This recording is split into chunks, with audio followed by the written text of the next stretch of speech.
Subscribe गर्नुहोस् ताजा खबर टिभीलाई अनि यो बेल आइकन थिचेर ताजा भिडियो पाउनुहोस् सबैभन्दा पहिले।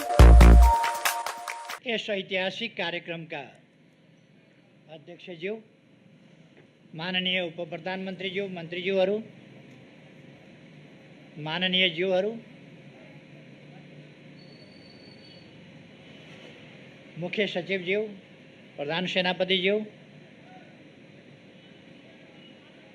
र विभिन्न सामाजिक जीवनका अनेक क्षेत्रहरूमा महत्त्वपूर्ण योगदान गर्नुभएका सम्पूर्ण महानुभावहरू र यस कार्यक्रमलाई प्रत्यक्ष रूपमा विभिन्न सञ्चार माध्यमहरूबाट हेरिरहनुभएका सबै नेपाली दिदीबहिनी तथा दाजुभाइहरू, धरहराको पुनर्निर्माण कार्य सम्पन्न भएको छ र आज पुनर्निर्मित भव्य धरहराको यस ठाउँमा उद्घाटन भएको छ। यति बेला यस घडीमा म धरहराको पुनर्निर्माण सम्पन्न भएको र पुनर्निर्मित धरहराको 20औं तल्लाबाट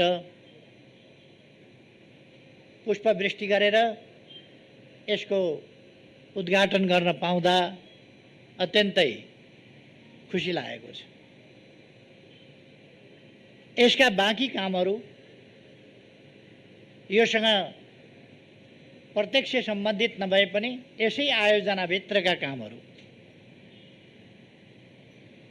सकेसम्म छिटै सफलतापूर्वक सम्पन्न गर्न म सम्बद्ध सबै पक्षहरूलाई, मित्रहरूलाई आग्रह गर्न चाहन्छु, आह्वान गर्न चाहन्छु। यो निर्माण गर्ने काममा डिजाइनका कामदेखि लिएर यसको हरेक पाइलामा निरीक्षण गर्ने कामदेखि लिएर यसको समग्र निरीक्षण, सुपरिवेक्षणका कामहरू गर्दै यो सफलताका बिन्दुसम्म ल्याइ पुर्याउने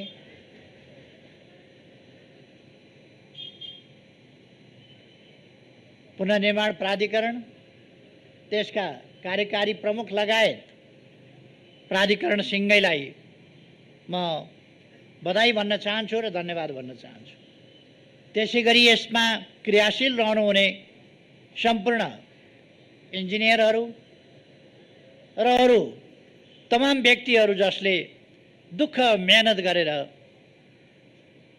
यसलाई सम्पन्न गर्नुभएको छ, सबैप्रति पनि म धन्यवाद ज्ञापन गर्न चाहन्छु।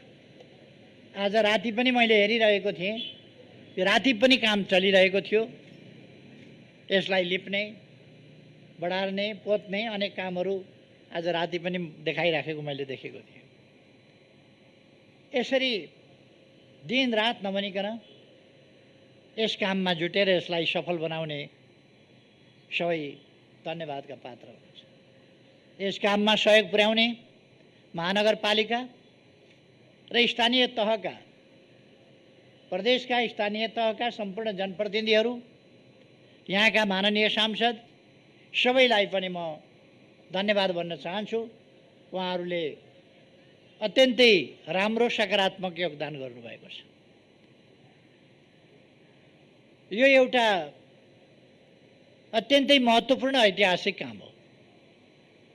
हाम्रो इतिहास, हाम्रो गौरव, यो गौरवको रूपमा नै यहाँ स्थापना गरिएको थियो र यस गौरवलाई प्रकृतिले पटक पटक ध्वस्त बनायो, पटक पटक यो पुनर्निर्माण पनि भयो। तर त्यति बेलाको प्रविधि त्यस्तै प्रकारको थियो र हामीले देखिहाल्यौँ। 72 साल वैशाख 12 गते एउटा त्रासदीपूर्ण र विनाशकारी भूकम्पले यसलाई फेरि डलायो। अघि नै हामीले सुन्यौँ,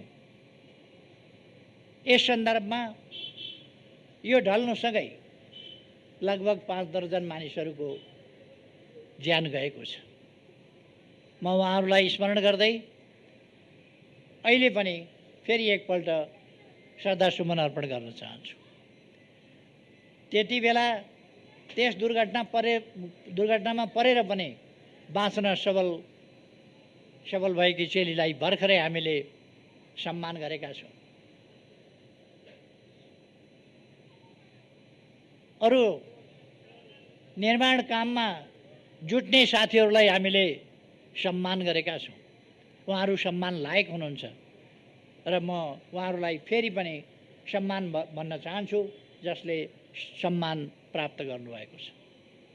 अरू पनि थुप्रै सम्मान प्राप्त गर्न योग्य योगदान गरेका व्यक्तिहरू हुनुहुन्छ, तर त्यसमध्ये छानेर हामीले सीमित गर्नुपऱ्यो सम्मान प्राप्त गर्ने व्यक्तिहरूलाई। स्वाभाविक हो कि सबैलाई सम्मान गर्न सम्भव पनि भएन र त्यसमध्ये अग्रणी भूमिका खेल्नेहरूलाई हामीले सम्मान अर्पण गरेका छौँ। हामीले धरहराको पुनर्निर्माण एउटा नेपालको गौरव, काठमाडौँ चिनिने एउटा काठमाडौँको परिचय, नेपालको परिचय, नेपालको गौरव र यससँग एउटा इतिहास पनि जोडिएको छ। यसरी हामीले यसलाई ढलिरहन दिनु हुँदैन थियो र यसमा यद्यपि मैले 72 साल फागुन 4 गते सुरु गरेको मै बनाउँछु मेरो धरहरा अभियान अन्तर्गत हरेक नागरिकले आफ्नो तर्फबाट गर्ने योगदानबाट नै हामी धरहरा बनाउँछौँ भन्ने अभियान थालेको थिएँ।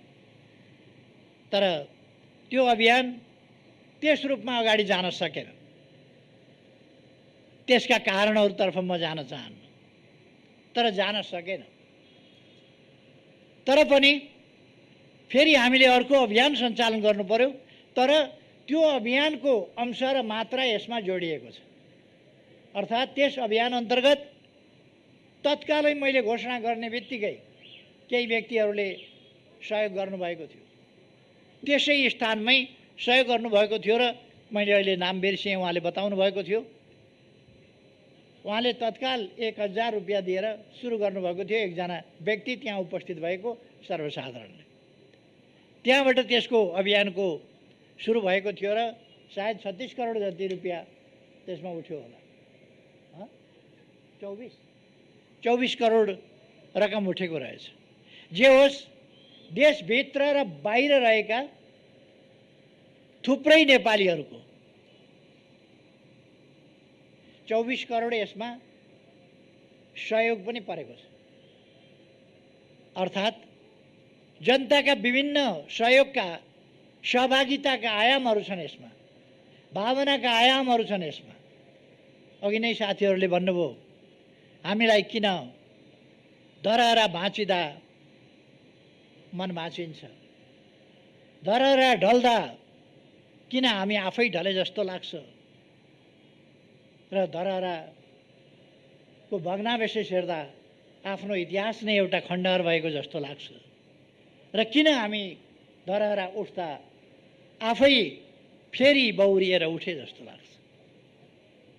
यो हाम्रो भावनासँग जोडिएको छ, हाम्रो गौरवसँग जोडिएको छ, हाम्रो अतीत र इतिहाससँग जोडिएको छ। त्यसै कारण यसलाई उस्तै देखिने गरी हाम्रो नारा नै थियो, अझ राम्रो बनाउने, बिल्ड बेटर। त्यो नारा हाम्रो थियो, अझ राम्रो बनाउने। र मैले पुनर्निर्माणका कामहरूमा अथवा निर्माणका कामहरूमा भन्ने गरेको छु, भरसक हाम्रो इतिहास झल्कियोस्, हाम्रो विगतको गौरव झल्कियोस् र आजको आधुनिकता पनि टल्कियोस्। इतिहास झल्किने, आधुनिकता टल्किने, त्यस प्रकारको धरहरा र आधुनिक सामग्रीहरू प्रयोग गरेर अब नभत्किने खालको धरहरा। त्यसका लागि सुरुदेखि नै यसको क्षेत्रफल कति हुनुपर्छ, यसको जग कसरी निर्माण गर्नुपर्छ देखि लिएर मैले एउटा अवधारणा प्रस्तुत गरेँ र मलाई खुसी लागेको छ त्यस अवधारणालाई, यसको बेसमेन्ट सम्बन्धी अवधारणा, अरू कुराहरू सम्बन्धी अवधारणा, यसको क्षेत्रफल सम्बन्धी अवधारणा, सुन्धारा सम्बन्धी अवधारणा, गाडीको पार्किङ सम्बन्धी अवधारणा र यो पुरानोलाई संरक्षण गर्ने, भग्नावशेषलाई संरक्षण गर्ने कसरी भन्ने कुराको अवधारणा, ती सब कुराहरू मैले अगाडि बढाएको थिएँ र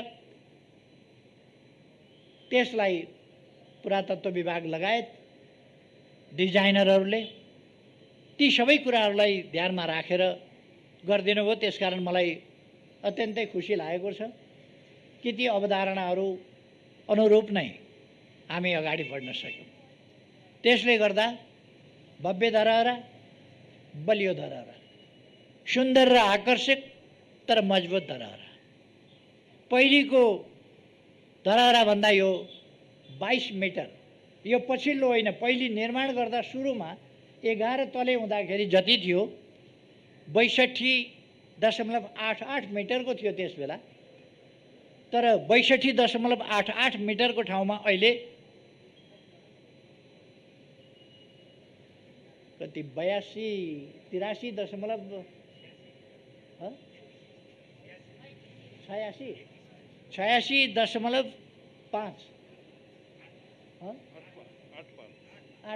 हो, 86.85 मिटरको 61.88 मिटरको ठाउँमा अहिले 86.85 मिटरको अथवा 22 मिटर, पहिलेको भन्दा 22 होइन 24 मिटर अल्गो भएछ होइन।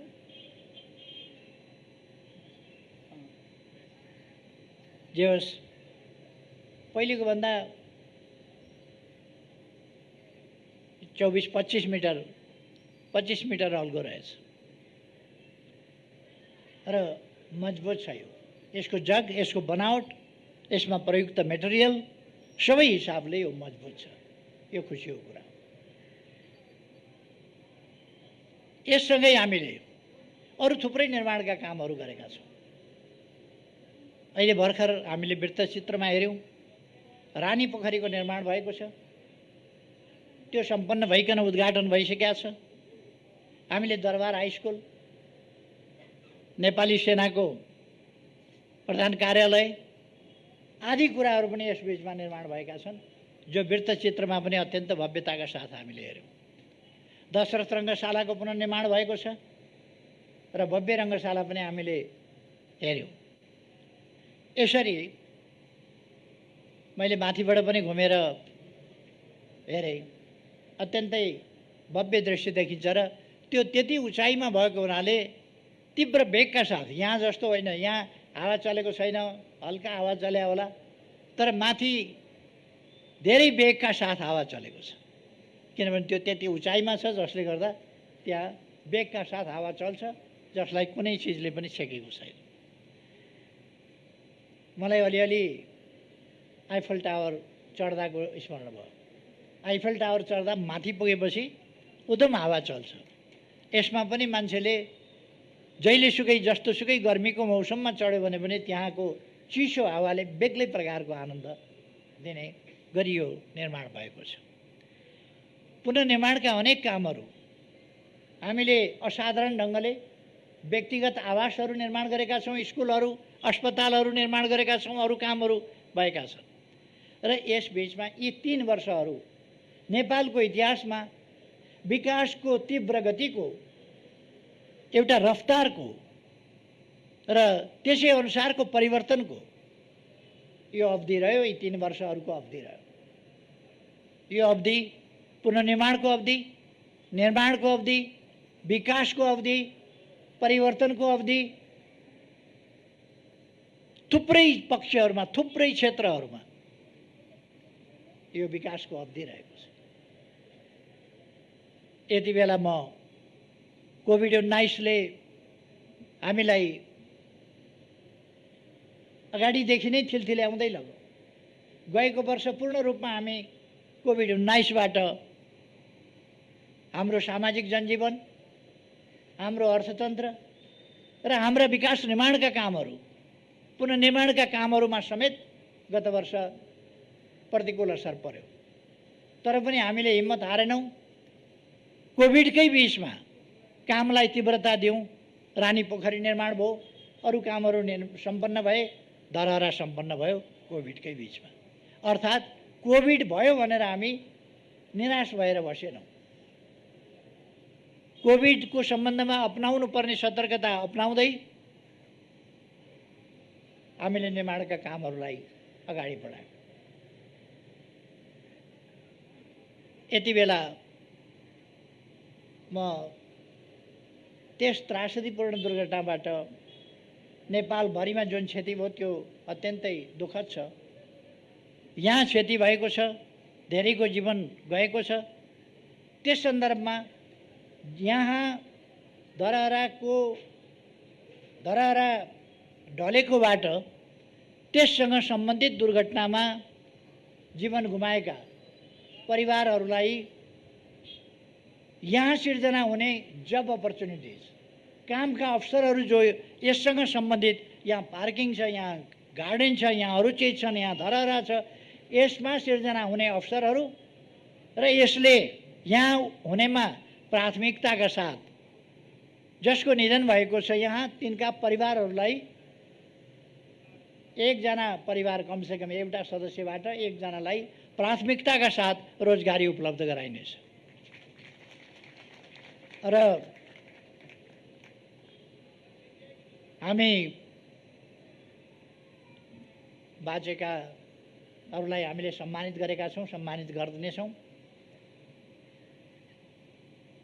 जसलाई यहाँ पुग्दैन अथवा कामको प्रकृति मिल्दैन त्यस्तालाई अरू ठाउँमा पनि हामी अब उपरान्त धरहरा ढल्दैन त्यो सुनिश्चितता हामीले गरेका छौँ।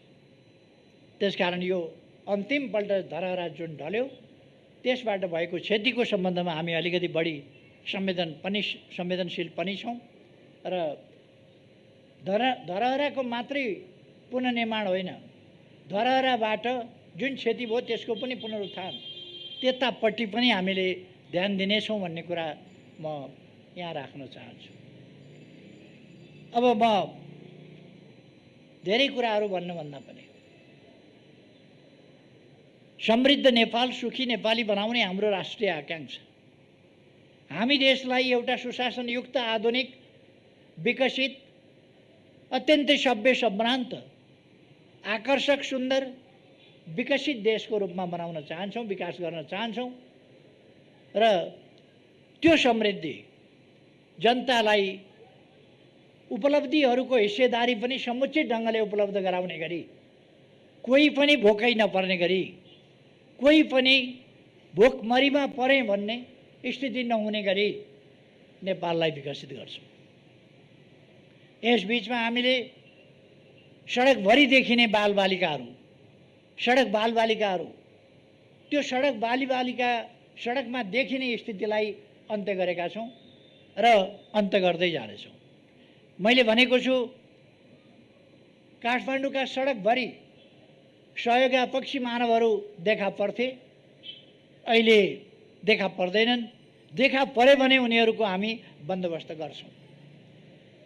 त्यसर्थ यो 2078 साललाई हामीले विभिन्न ढङ्गले अनेक कुराहरू नयाँ घोषणा गरेका छौँ। 2078 साल सडक बालबालिका मुक्त, सडक सहयोगापक्षी मानव मुक्त र सडक भिखारी मुक्त नेपाल हुनेछ। सिँगै नेपाललाई हामी 78 सालभित्र सडक बालबालिका मुक्त, भिखारी मुक्त र सहयोगापेक्षी मानव मुक्त, कोही पनि अलपत्र हुन पाउँदैन यहाँ, किनभने यहाँ अभिभावकत्व लिने सरकार छ। जो दुखी छ, जो गरिब छ, उसको दुःख, उसको गरिबी, उसका समस्याहरू समाधान गर्ने सरकार छ। यति बेला म नेपाली जनतालाई, सम्पूर्ण दिदीबहिनी दाजुभाइहरूलाई आग्रह गर्न चाहन्छु, देश हामीले बनाउने हो, हामीले बनाउने हो देश, र हामी बनाउन सक्छौँ। हामी सहयोगापेक्षी भएर बस्ने होइन, हामी कर्मठ भएर बस्ने हो। नेपाली जाति भिखमङ्गा हुन सक्दैन, दान गर्ने दाता जाति हो, भिखमङ्गा होइन। त्यसकारण यसलाई दाताको हैसियतमा उठाउन हामीले आफ्नो ठाउँबाट प्रयास गर्न जरुरी छ। हामीले हाम्रो देशलाई सम्पन्न र एउटा दाता राष्ट्रको रूपमा, अहिले त हामी दाता कहाँ भेटिएला भनेर सहयोगको अपेक्षा गर्ने अवस्थामा छौँ। यस अवस्थालाई हामीले फेर्नुपर्छ। हामीसँग स्रोतहरू छन्, हामीसँग खनिजहरू छन्, हामीसँग उर्वर जमिन छ, हामीसँग नदीनालाहरू छन्, हामीसँग हिमाल छ, हामीसँग पहाडहरू छन्, हामीसँग उपत्यकाहरू छन्, हामीसँग तराई छ, हामीसँग भौगोलिक विविधता छ, जैविक विविधता छ, वनस्पतीय विविधता छ। यो साधारण कुरो होइन। हामीले विविधता अनुरूपका उत्पादनहरू गर्न सक्छौँ। हामी खाद्य वस्तुहरूको उत्पादन, आवश्यक उपभोग्य सामग्रीहरूको उत्पादन गर्न सक्दछौँ। त्यसका लागि चाहिने कच्चा पदार्थ हामी आफ्नै देशमा पाएसम्म आफ्नै देशको उत्खनन गर्छौँ, प्रशोधन गर्छौँ र त्यसलाई कच्चा पदार्थको रूपमा अगाडि बढाउँछौँ। हामीले तेल खानीको अन्वेषण गरिरहेका छौँ। हामी फलाम खानीको अन्वेषण गरेर अब फलाम खानी सुरु गर्ने दिशामा अगाडि बढिरहेका छौँ। त्यसो गरेपछि हामीसँग आइरन एन्ड स्टिल, त्यसको लागि बाहिर जानु पर्दैन। हामी अरू अटोमोबाइल्स आदिका फ्याक्ट्रीहरू, इलेक्ट्रोनिक गुड्स, त्यसका निम्तिका सामग्रीहरू आफै उत्पादन गर्न सक्छौँ। त्यसै कारण हामी अब विभिन्न चिजहरू आफ्नै देशमा, रासायनिक मल आफ्नै देशमा, इलेक्ट्रिक गाडी आफ्नै देशमा लगायतका चिजहरू, अरू मेसिनरी सामानहरू यो हामीले प्रयोग गर्नै पर्ने भएपछि मोबाइल किन आफै उत्पादन नगर्ने, कम्प्युटर किन आफै उत्पादन नगर्ने, टेलिभिजन हेर्नै पर्ने भएपछि टेलिभिजन हामीले किन आफै उत्पादन नगर्ने। जे चिज हामीलाई चाहिन्छ ती चिजहरू हामी आफैले उत्पादन गर्नुपर्छ। हामी उत्पादक हुनुपर्दछ, उपभोक्ता मात्रै होइन। अहिलेसम्म हाम्रो ट्रेन्ड उपभोक्तावाला ट्रेन्ड छ। हामी जे पनि उपभोक्ताको रूपमा उपभोग गर्छौँ, बाहिरबाट आयात गर्छौँ, दुःखले कमाएको पैसा बाहिर पठाउँछौँ, अरूको बजार बन्छौँ, आफ्नो सामान उत्पादन गर्न सक्दैनौँ। यो स्थितिको अन्त्य गर्नुपर्छ। यो स्थितिको अन्त्य गर्नका लागि नै सरकार लागेको छ र यसका नतिजाहरू देखा पर्न थालेका छन्। हरेक क्षेत्रमा अत्यन्तै तीव्र गतिका साथ काम गरिरहेका छौँ। आज बिहान मात्रै हामीले वीरेन्द्र सैनिक अस्पताल, त्यस ठाउँमा अर्को 750 बेडको आधुनिक सुविधा सम्पन्न भव्य अस्पतालको शिलान्यास गऱ्यौँ, जहाँ आकस्मिक रूपले आइपर्ने समस्याहरू, अप्ठ्याराहरू 6000 सम्मलाई सम्बोधन गर्न सक्ने, उपचार गर्न सक्ने गरीका 6000 थपलाई उपचार गर्न सक्ने र नियमित रूपमा 750 बेडको स्तरीय विभिन्न विधाहरूमा उपचार गर्न सक्ने त्यस प्रकारको अस्पतालको शिलान्यास हामीले गरेका छौँ। हामीले शिक्षाको क्षेत्रमा विश्वविद्यालयहरू, विद्यालयहरू, महाविद्यालयहरू, अरू विभिन्नको पुनर्निर्माण र निर्माणका कामहरू गरिरहेका छौँ। अस्ति भर्खर मात्रै हामीले 6 अरब भइरहेका विद्यालयहरूको सुविधा, त्यसमा 6 अरब रकम खर्च गर्यौँ। अस्ति भर्खर मात्रै हामीले हरेक पालिकामा पुग्ने गरी, कमसेकम हरेक पालिकामा पुगुन् त्यसरी 396वटा अस्पतालहरू निर्माण सुरु गरेका छौँ। साना अस्पतालहरू, खास गरी 5 शैय्यादेखि 10 र 15 शैय्या का अस्पताल ताकि ती प्रारम्भिक सुविधाहरू, प्राथमिक उपचारका सुविधाहरू आदि कुराहरू ती ठाउँहरूमा पुगुन्, डाक्टर सहितको सुविधा त्यहाँ उपलब्ध हुन सकोस्। यसका लागि हामीले कामहरू सुरु गरेका छौँ। अहिले हामीले गरेका विकासका कामहरू, हामीले गरेका नयाँ नयाँ कुराहरू, नयाँ नयाँ चिजहरू के हामीले गऱ्यौँ त्यो सबैको फेरिस्त अहिले म यहाँ प्रस्तुत गर्न लागिरहेको छैन। तर हामी एउटा मात्रै होइन, एक क्षेत्रमा मात्रै होइन, अनेक क्षेत्रमा बाटा घाटा, पुल, पूर्वाधार, विद्युत, खानेपानी यहाँहरूलाई थाहा छ।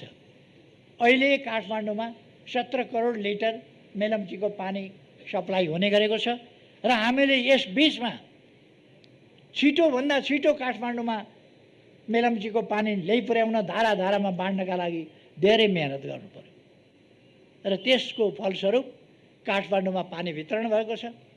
मान्छेहरूले भयावह चित्रण गर्ने गर्थे।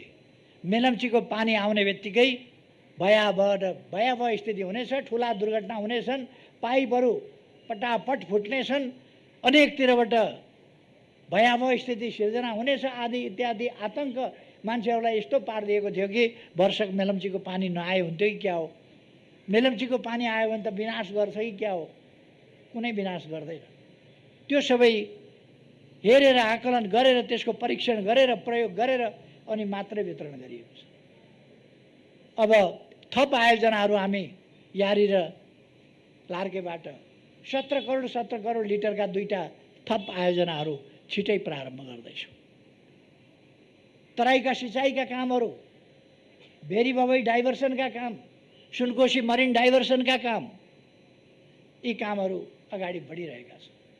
अर्थात् यस्ता थुप्रै विकास निर्माणका काम भएका छन् जसमा मैले धेरै केही भन्नुपर्ला जस्तो लाग्छ।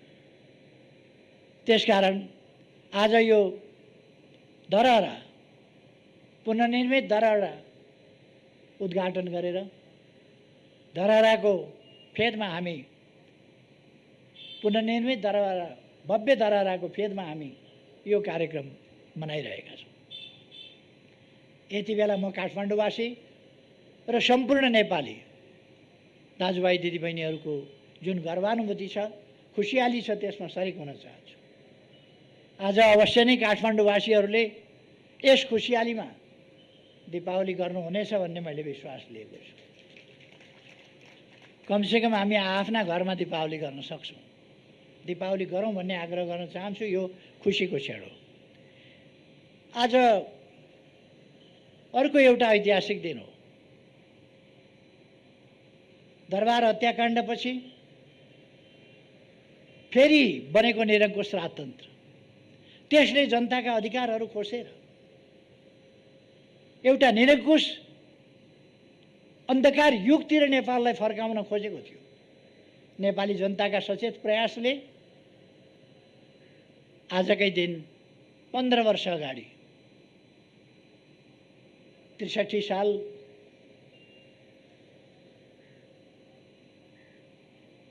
वैशाख 11 गते सफलता प्राप्त गरेको थियो र यसलाई हामी लोकतन्त्र दिवसको रूपमा पनि भन्ने गरेका छौँ, मनाउने गरेका छौँ। यस लोकतन्त्र दिवसको सन्दर्भमा पनि म सम्पूर्ण नेपाली दाजुभाइ दिदीबहिनीहरूमा हार्दिक बधाई भन्न चाहन्छु, धेरै धेरै शुभकामना भन्न चाहन्छु। लोकतन्त्र सुदृढ हुँदै गएको छ।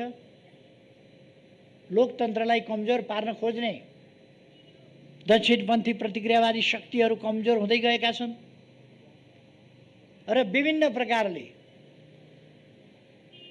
देश, जनता, विकास, समृद्धि, जनताको सुखसँग मतलब नभएका स्वार्थमा तल्लीन तत्त्वहरू छटपटाइ पनि रहेका छन्। यसमा चिन्ता गरिरहनु पर्दैन। म सम्पूर्ण दाजुभाइ दिदीबहिनीहरूलाई भन्न चाहन्छु, हामीले हाम्रो देश विकास गर्ने हो, समृद्ध बनाउने हो र नेपाली जनतालाई सुखी बनाउने हो। यसका निम्ति आफ्ना ठाउँबाट हामी इमान्दारिताका साथ जुटौँ। धरहरा निर्माण हुँदो रहेछ भयो, रानी पोखरी निर्माण हुँदो रहेछ भयो, मेलम्चीको पानी ल्याउन सकिने रहेछ आयो। यी सबै कामहरू हामी गर्न सक्दा रहेछौँ। अब अगाडिका कामहरू समृद्धिका निम्तिका हाम्रा प्रयासहरू पनि सफल हुन सक्छन्। सफल पार्दै हामी अगाडि बढ्न सक्छौँ। हामीले बृहत्तर टुँडिखेल क्षेत्र, धरारा लगायत, घण्टाघर लगायत, रानीपोखरी लगायत टुँडिखेल क्षेत्रको, भृकुटी मण्डप लगायतको क्षेत्रको कस्तो खालको चाहिँ भोलि डिजाइन बनाउँछौँ भन्ने कुरा यो 2-3 वर्ष कतिभित्र हामी सक्छौँ यसलाई। त यो पनि डिजाइन अघि प्रस्तुत भएको थियो। म खुसी व्यक्त गर्न चाहन्छु र यो सन्देश पनि खुसीको दिन भन्न चाहन्छु कि काठमाडौँ एउटा नयाँ स्वरूपमा विश्वका मानिसहरूलाई आउँ भ्रमण गरौँ काठमाडौँ जस्तो लाग्ने गरी र फर्किँदाखेरि एकपल्ट भ्रमण गर्नु काफी छैन, फेरि आउनुपर्छ भन्ने एउटा आउटगोइङ भिजिटर्स नोटबुक राखिदियो भने उनीहरूले त्यहाँ त्यो लेख्नेछ। त्यस्तो काठमाडौँ बन्दैछ। त्यस्तो नेपाल हामी बनाऊँ, यही आग्रहका साथ आजको यस खुसियालीमा सबैसँग म खुसी सेयर गर्दै आफ्नो भनाइ टुङ्ग्याउँछु। धन्यवाद।